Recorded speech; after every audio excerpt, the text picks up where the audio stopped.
What I'm about to share happened during what was supposed to be a peaceful 4-day fishing retreat in the remote wilderness of northern Idaho near the Canadian border. I've been an avid angler for over 20 years, and I thought I'd seen everything the outdoors had to offer. I was wrong, dead wrong. My name is Marcus, and I'm a 42-year-old construction foreman from Spokane. Every year, my buddy Jake and I take our annual fishing trip to some of the most pristine, untouched waters in the Pacific Northwest. This year, we'd planned to explore the remote lakes nestled deep in the Selkirk Mountains, a region so isolated that cell service is non-existent, and the nearest town is over 60 miles away. 2 weeks before our departure, Jake's wife went into early labor with their second child, and he had to cancel. I almost called off the trip myself, but I'd already taken the time off work and desperately needed the break from the city noise and construction site chaos. I loaded up my 28-foot Winnebago with enough supplies for a week, just in case I decided to extend the trip. The drive took nearly 5 hours, winding through increasingly narrow mountain roads until I reached the trailhead that would take me to Hidden Lake, a crystal clear alpine lake surrounded by dense pine forests and towering peaks. The final stretch required careful navigation through a rough dirt road that tested even my RV's heavy-duty suspension. By late afternoon, I'd found the perfect campsite about 30 yards from the lake's edge, nestled in a small clearing surrounded by massive Douglas firs and western red cedars. The silence was profound.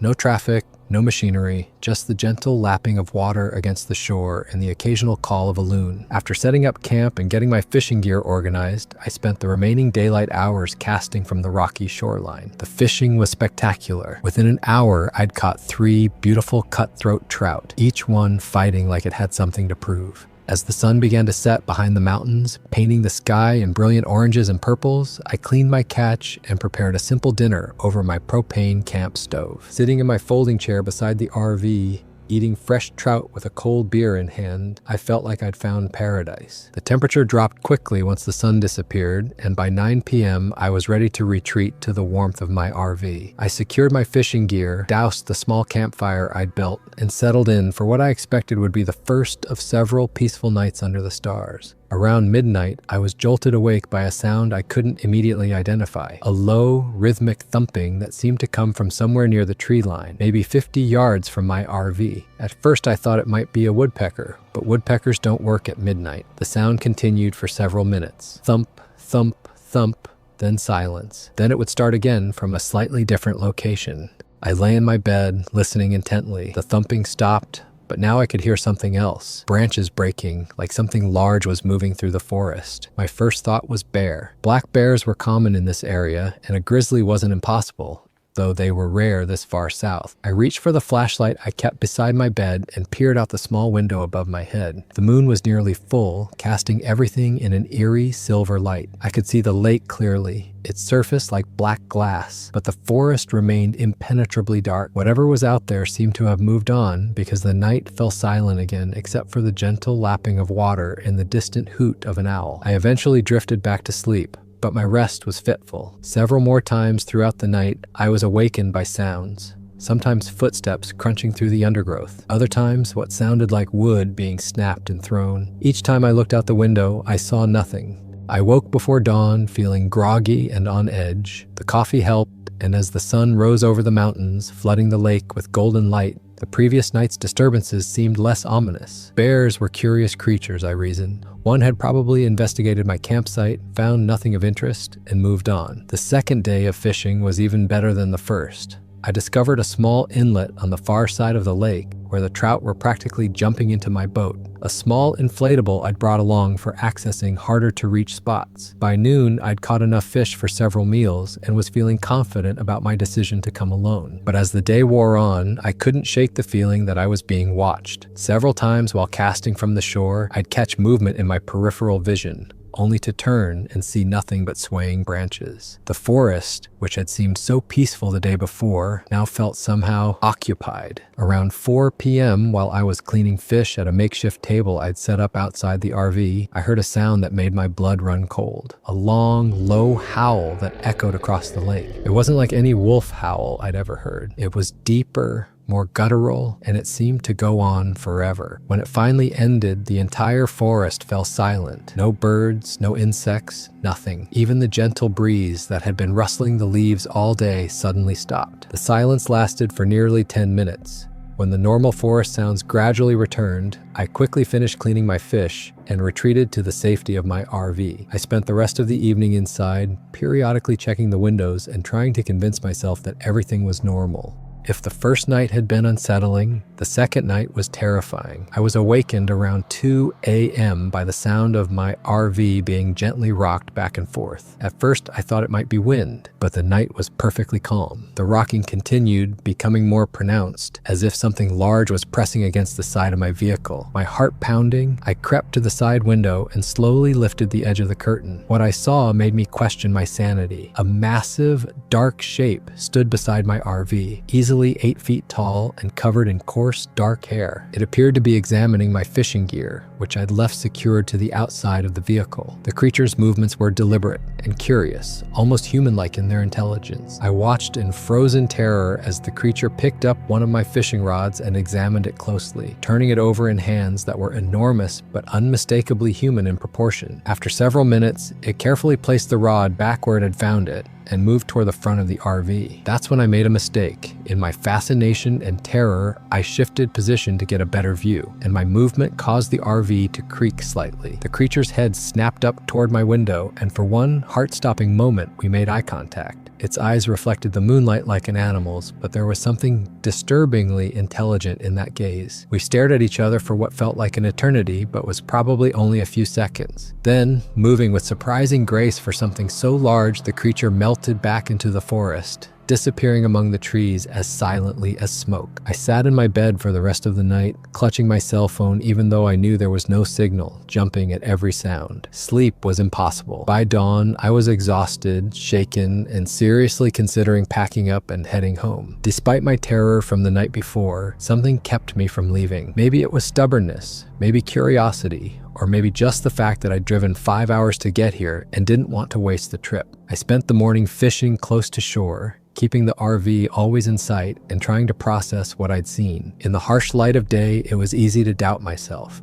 Maybe it had been a bear standing on its hind legs. Maybe the stress and isolation were playing tricks on my mind. But deep down, I knew what I'd seen, and it wasn't any animal I could explain. Around noon, while exploring a small creek that fed into the lake, I found evidence that shattered any remaining doubt. In the soft mud beside the creek were footprints. Massive, human-like footprints that measured at least 18 inches long and 6 inches wide. They showed clear toe impressions and what appeared to be an arch, but they were far too large to belong to any person. The prints led from the creek up into the dense forest, following what might have been a game trail. My hands shaking, I pulled out my digital camera and photographed the prints from multiple angles, using my fishing knife for scale. The images were clear and undeniable. Whatever had visited my campsite the night before had left unmistakable evidence of its presence. As I followed the trail of prints, I found other signs: broken branches at a height of 8 or 9 feet, tufts of coarse dark hair caught on tree bark, and what appeared to be crude shelters made from fallen logs and branches. The hair was unlike anything I'd ever seen, thicker than human hair but finer than bear fur, with a distinctly musky odor. I spent the afternoon documenting everything I found, driven by a mixture of scientific curiosity and the need to prove to myself that I wasn't losing my mind. By evening, I had dozens of photographs and several samples of the strange hair, but I also had the growing realization that I was likely not alone in these woods, and that whatever shared this wilderness with me was far more intelligent and organized than any known animal. Night 3, the Watchers. The third night, I was prepared. I had positioned my camera on a tripod near the window, set to take photographs every 30 seconds. I'd also moved most of my food inside the RV and secured everything else as best I could.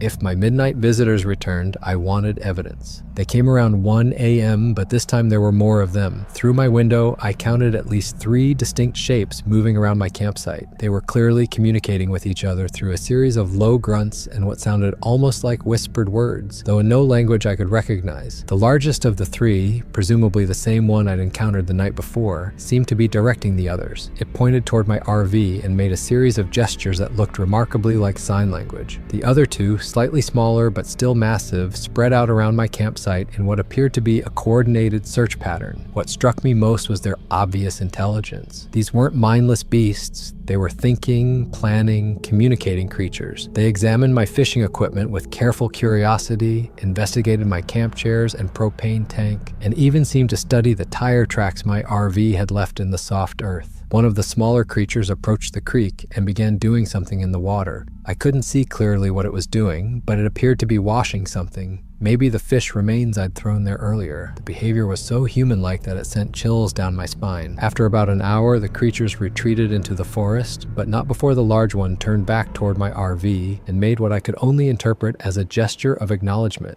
a slow nod in the direction of my window. It knew I was watching. It knew I was documenting their presence, and remarkably, it didn't seem to mind. My final day at Hidden Lake dawned crisp and clear. I'd made the decision to leave that afternoon, but first I wanted to explore the creek one more time and see if I could find any additional evidence of my nocturnal visitors. I packed my camera, some energy bars, and a bottle of water and set off along the creek toward the deeper forest. About a mile upstream from my campsite, the creek widened into a series of small pools connected by shallow rapids. The area was beautiful, with moss-covered boulders and ancient cedars creating a cathedral-like atmosphere. But it was here, in this pristine wilderness setting, that I had my most extraordinary encounter. I was photographing what appeared to be another footprint in the mud beside one of the pools when I heard splashing from around a bend in the creek. Moving as quietly as possible, I crept through the underbrush until I could see what was making the noise. What I witnessed will stay with me for the rest of my life. 3 creatures, the same ones that had visited my camp, I was certain, were in and around the creek. But they weren't alone. There was a 4th, smaller figure with them, obviously juvenile. They were engaged in what could only be described as a family fishing expedition. The large male was standing waist deep in one of the pools, using his massive hands to catch fish with remarkable skill and patience. When he caught one, he would carefully hand it to one of the females who was standing on the bank. She, in turn, was showing the juvenile how to clean and prepare the fish,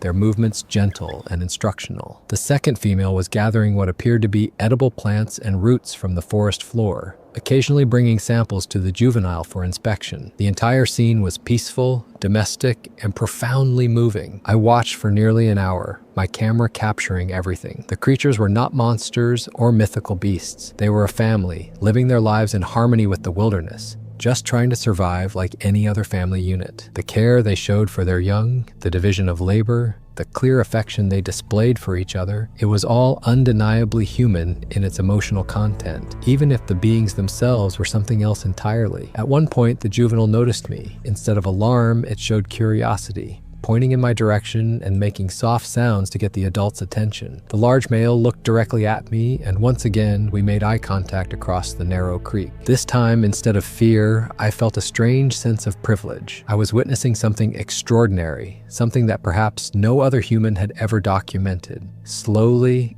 carefully, I raised my camera and took several photographs. The male watched me do it, then did something that stunned me. He nodded once as if giving permission, then gestured for his family to continue with their activities. For another 30 minutes, I documented their fishing techniques, their family interactions, and their remarkable adaptation to their environment. When they finally gathered their catch and began to move deeper into the forest, the large male turned back one final time and raised one massive hand in what was unmistakably a gesture of farewell. When I returned to my campsite, I spent hours reviewing the photographs and video footage I'd captured. The images were clear, detailed, and absolutely extraordinary. I had documented not just the existence of these creatures, but their intelligence, their family structure, and their sophisticated survival techniques. But as I prepared to leave Hidden Lake that afternoon, I faced a dilemma that continues to trouble me to this day. Did I have the right to share this evidence with the world? These creatures had shown me trust, even friendship. They had allowed me to document their most private family moments. Would publicizing their existence ultimately lead to their protection, or would it bring unwanted attention to their last remaining sanctuary? I loaded my RV and began the long drive home, the memory of that final gesture of farewell replaying in my mind. By the time I reached Spokane, I had made my decision. I've shared this story with only a few close friends and family members. The photographs remain in my possession, locked in a safe deposit box. I've consulted with wildlife biologists,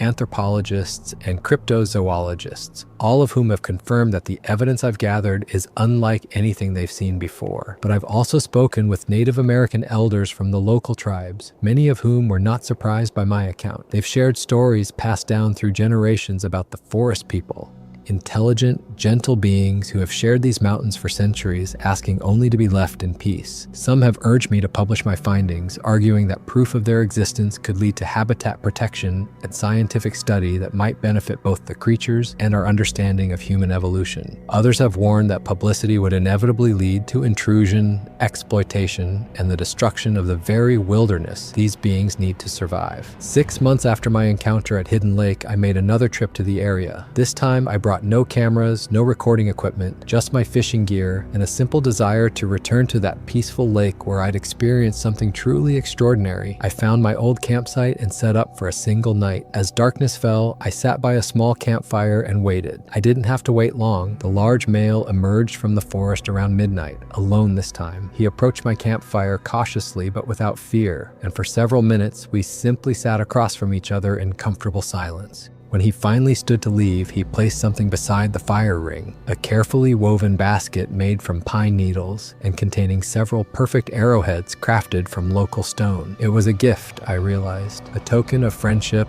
and perhaps gratitude for my silence. As he turned to leave, I called out softly, "Thank you." He paused, looked back over his shoulder, and in that moment, I could almost see what I would describe as human. It looked so human. I still return to Hidden Lake every year, though I've never again seen the family that allowed me to share their world for those 4 remarkable days. Sometimes I find small signs of their presence, a footprint in the mud, a carefully arranged stack of stones, the lingering scent of wood smoke from a fire that burned out hours before my arrival. I've kept my promise to protect their secret, but I've also documented everything in detail just in case. Someday, when the time is right, if it ever is, perhaps this story and the evidence I've gathered will help the world understand that we are not alone on this planet, that there are other forms of intelligence, other ways of living in harmony with the natural world, and other beings who deserve our respect and protection. Until then, I'll continue to visit that remote lake in northern Idaho, grateful for the brief glimpse I was given into a world that exists parallel to our own, a world where ancient wisdom and modern understanding might someday find a way to coexist. The photograph I've included with this account was taken on that 4th day during the family fishing expedition. I've wrestled with the decision to share it, but I believe it captures something important. Not just evidence of their existence, but evidence of their humanity. Look closely at the interaction between the adult and the juvenile, the careful teaching, the obvious affection. These are not monsters from our nightmares, but fellow inhabitants of this earth, deserving of the same consideration we would give to any endangered species. The question isn't whether they exist. I know they do. The question is whether we, as a species, are wise enough to share this world with them in peace. The choice, as always, is ours. Marcus's story might make Bigfoot seem human, normal, almost like us, but there are other accounts more terrifying, as you're about to hear from Tommy's story from Alberta, which took place in June 1978, an amazing account that just surfaced. I never believed in Sasquatch until I spent 5 days alone in the Alberta wilderness fixing up an old logging cabin. What happened to me out there still gives me nightmares 45 years later. I'm finally ready to tell this story, though I doubt many will believe it. But I have the scars to prove every word is true. My name is Tommy Hendricks, and back in 1978, I was a 28-year-old carpenter working for Northern Alberta Lumber Company. The work was steady, but nothing special, mostly building storage sheds and doing repairs around the mill. That changed when my supervisor, Bill Crawford, called me into his office on a humid Monday morning in early June. "Tommy, I've got a special job for you," Bill said, sliding a manila folder across his desk. "We need someone to fix up an old cabin about 60 miles northeast of here. It's way out in the bush. I mean really remote. No roads, no power lines, nothing. You'd have to hike in about 8 miles from where the logging road ends." He explained that the company was planning to send a crew of loggers to harvest timber in that area come fall, and they wanted to use the old cabin as a base camp rather than haul in prefab housing. The cabin had been built by trappers decades earlier and abandoned for years. Bill had flown over it in the company helicopter and could see it needed significant repairs: new roof, foundation work, window replacements. the works. It's a big job for one man, he admitted, but you're the best carpenter we've got. And frankly, you're the only one willing to work alone in the middle of nowhere for a week. The pay is double your usual rate, plus a bonus if you get it done in 5 days. The money was too good to pass up.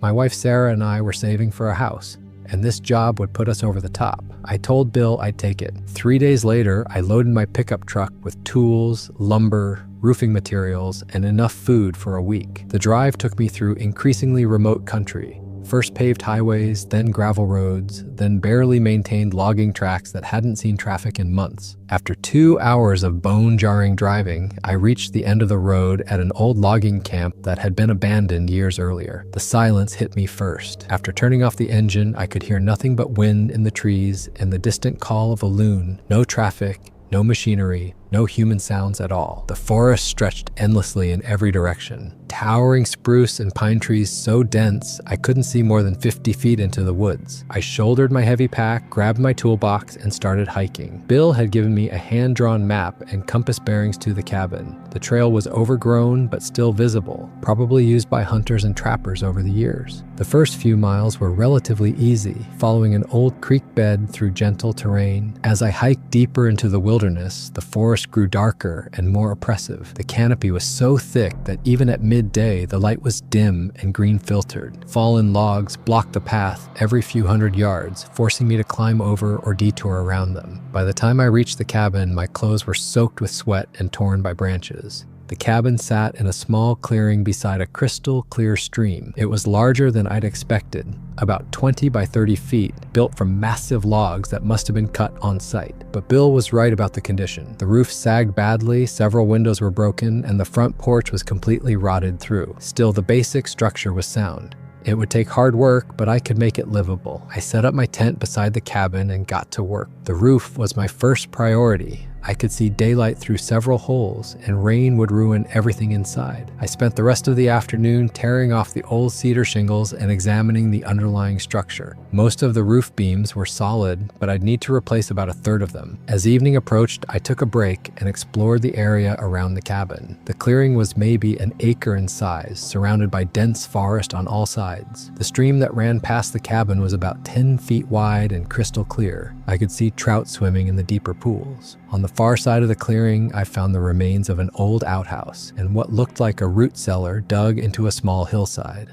That first night was peaceful. I cooked dinner over a campfire and fell asleep to the sound of the stream and the distant hooting of owls. I woke once around 3 a.m. thinking I heard something moving in the forest, but when I listened carefully, there was only silence. The second day started well. I made good progress on the roof, replacing damaged beams and laying new shingles. But around noon, while I was working on the peak of the roof, I noticed something that made me uneasy. On the far edge of the clearing, about 50 yards from the cabin, several small trees had been broken off about 8 feet from the ground. They weren't cut. They were twisted and snapped as if something incredibly strong had grabbed them and wrenched them apart. The breaks were fresh, the wood still white and sappy. I climbed down from the roof and walked over to examine them more closely. The trees were about 4 inches in diameter, thick enough that it would take considerable force to break them. I tried to think of what could have caused the damage. A bear, maybe, marking its territory? But I'd never heard of bears breaking trees like that. Near the broken trees, I found something even more disturbing. In a patch of soft mud beside the stream, there was a footprint unlike anything I'd ever seen. It was roughly human-shaped, but enormous, at least 18 inches long and 6 inches wide. The toes were clearly defined, and the depth of the impression suggested whatever made it was incredibly heavy. I knelt beside the print, comparing it to my own size 10 boot. My foot looked like a child's next to it. The print was fresh,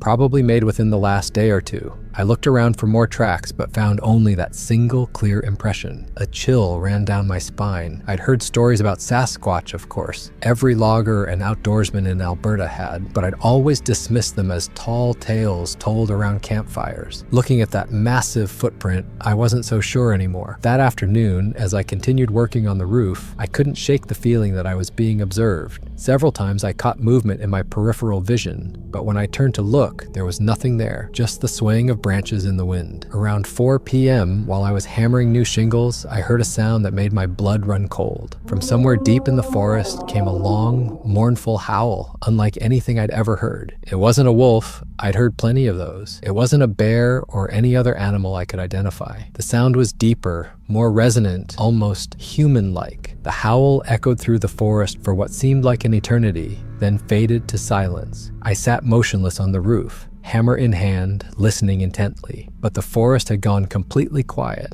No birds, no rustling leaves, nothing. Even the stream seemed to flow more quietly. I forced myself to continue working, but my hands were shaking. Every few minutes, I would stop and scan the tree line, looking for any sign of movement. The feeling of being watched grew stronger as the day wore on. That evening, I built a larger fire than necessary and kept it burning bright well into the night. I told myself it was for warmth, but really, it was for the psychological comfort of the light. I didn't sleep well. Every sound in the forest seemed amplified and threatening. The third day brought no relief from the oppressive feeling of being stalked. If anything, it got worse. I found more broken trees around the clearing's perimeter, and several times I discovered large rocks that had been moved from their original positions, picked up and placed elsewhere for no apparent reason. Most disturbing were the sounds. Throughout the day, I heard branches snapping in the forest, but always just out of sight. When I would stop working and listen carefully, the sounds would stop too. It was as if something was deliberately staying just beyond my vision, moving when I moved, stopping when I stopped. Around midday, while I was replacing a broken window, I heard heavy footsteps in the forest to my left. Not the light pattering of deer or the shuffling of a bear. These were deliberate, measured steps, like a large person walking slowly through the underbrush. I grabbed my rifle and moved to the edge of the clearing.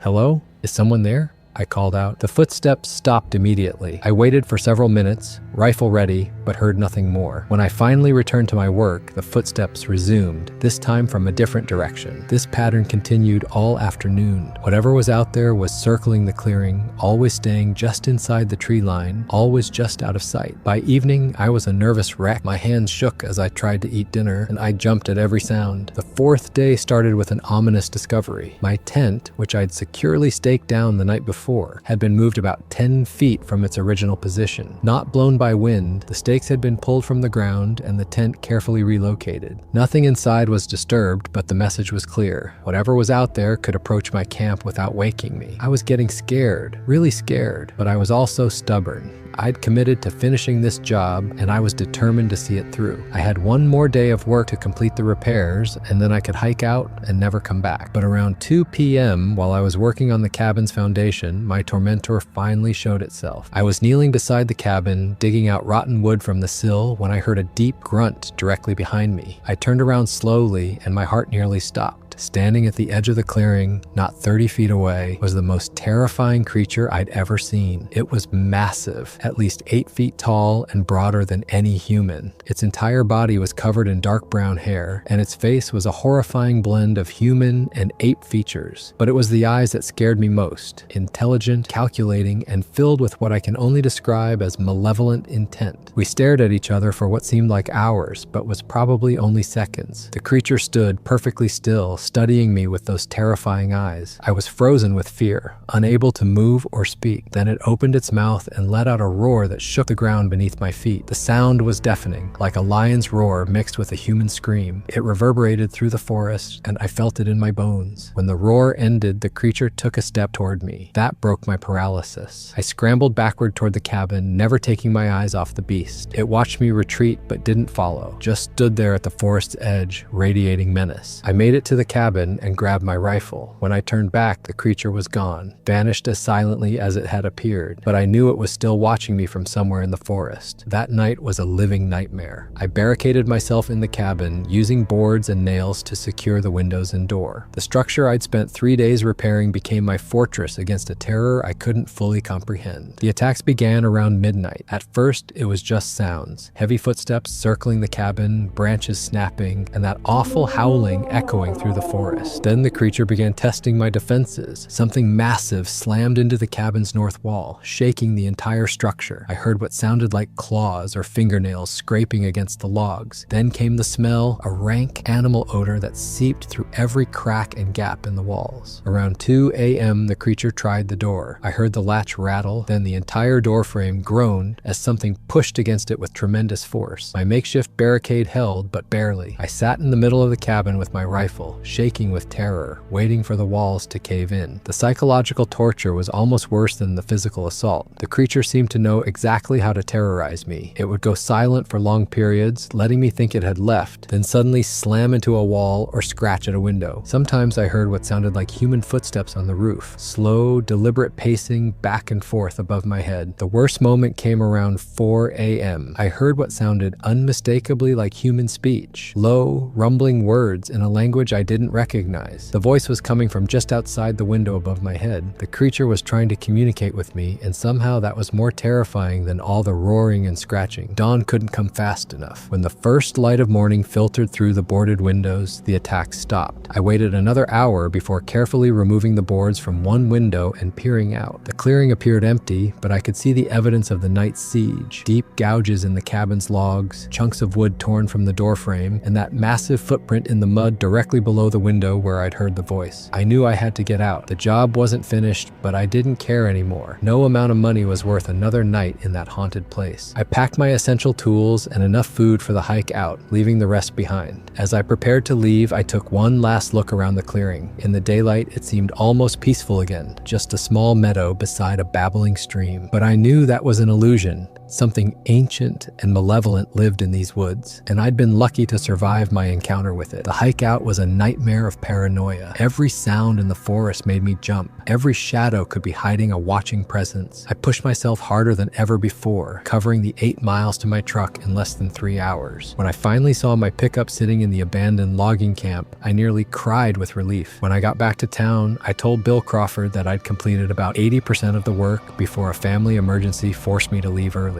I couldn't tell him the truth. Who would believe such a story? He wasn't happy about the unfinished job, but he paid me for the work I'd done. 2 weeks later, the company sent a helicopter to check on the cabin. The pilot reported that it appeared someone had vandalized the structure. Windows were broken, the door was torn off its hinges, and the roof I'd repaired was partially destroyed. Bill assumed it was the work of drunken hunters or vandals, but I knew better. The creature had taken out its frustration on the cabin after I left. The lumber company eventually abandoned their plans to log that area. They cited accessibility issues and environmental concerns, but I wonder if the helicopter pilot saw more than he reported. Some places are meant to be left alone. I never went back to that clearing, and I never told anyone the full story of what happened there until now. The experience changed me in ways I'm still trying to understand. I developed an intense fear of forests and wilderness areas that took years to overcome. For months afterward, I would wake up in the middle of the night, certain I could smell that rank animal odor or hear those heavy footsteps circling my house. The physical evidence faded with time, the scratches on my arms healed, and my torn clothes were thrown away. But the memory remains as vivid as if it happened yesterday. Sometimes I still wonder what that creature was trying to tell me in the darkness of that terrible night. Was it warning me to leave? Or was it something else entirely? I've read other accounts over the years, stories from loggers, hunters, and hikers who claim to have encountered similar creatures in the wilderness of Canada and the Pacific Northwest. Most people dismiss these tales as folklore or misidentification of known animals. But I know what I saw, what I heard, and what tried to break into that cabin in the deep woods of Alberta. There are things in the wilderness that science hasn't cataloged, creatures that prefer to remain hidden from human civilization. I was lucky to escape my encounter alive, but I'll never forget the intelligence in those dark eyes or the calculated malevolence of that siege. Whatever lives in those remote forests is far more than just an animal. It's something that understands humans well enough to know exactly how to terrorize us. The lumber company sealed their files on that project years ago, and the cabin has long since rotted back into the forest floor. But somewhere in the vast wilderness of northern Alberta, in places where humans rarely venture, I believe that creature and others like it continue to roam. They watch from the shadows of ancient ancient trees, and occasionally, when someone ventures too far from civilization, they remind us that we are not the apex predators we think we are. If you ever find yourself alone in the deep wilderness, pay attention to the sounds around you. If the forest goes suddenly quiet, if you feel eyes watching you from the darkness, if you find strange tracks or broken trees with no explanation, trust your instincts and get out. Some encounters are meant to be avoided, and some mysteries are better left unsolved. The scars on my arms have long since faded, but the memory of those 5 days in the Alberta wilderness will haunt me until the day I die. I survived my encounter with the creature in the woods, but I'll never be the same man who confidently hiked into that remote clearing with nothing but tools and determination. Sometimes the forest calls to me in my dreams, and I wake with the taste of fear in my mouth and the sound of that inhuman roar echoing in my ears. In those moments, I'm grateful to be safe in my bed, far from the deep woods where monsters still roam in the shadows between the trees. Tommy Hendrick's account was recorded in 2023, 45 years after his encounter in the Alberta wilderness. He has never returned to that region and refuses to provide the exact location of the cabin, saying only that some places should remain lost. The Northern Alberta Lumber Company confirmed that a repair project was abandoned in that area in 1978, but their records of the specific location were destroyed in a warehouse fire in 1985. For more interesting Bigfoot accounts, check this out.